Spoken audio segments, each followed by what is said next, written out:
আমরা কিন্তু বাঙালিরা সব রকমের বড়া বানিয়ে খেতে পারি। এই যে যেমন কলা ফুলের বড়া, এগুলো কিন্তু খেতে খুবই স্বাদের হয়েছিল।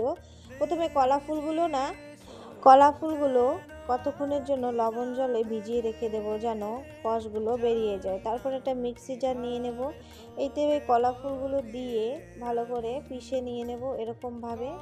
তারপরে একটা বাটি নিয়ে নেব, তাতে দিয়ে দেব এগুলো, পেঁয়াজ দিয়ে দেবো আর দিয়ে দেবো চাল পাউডার।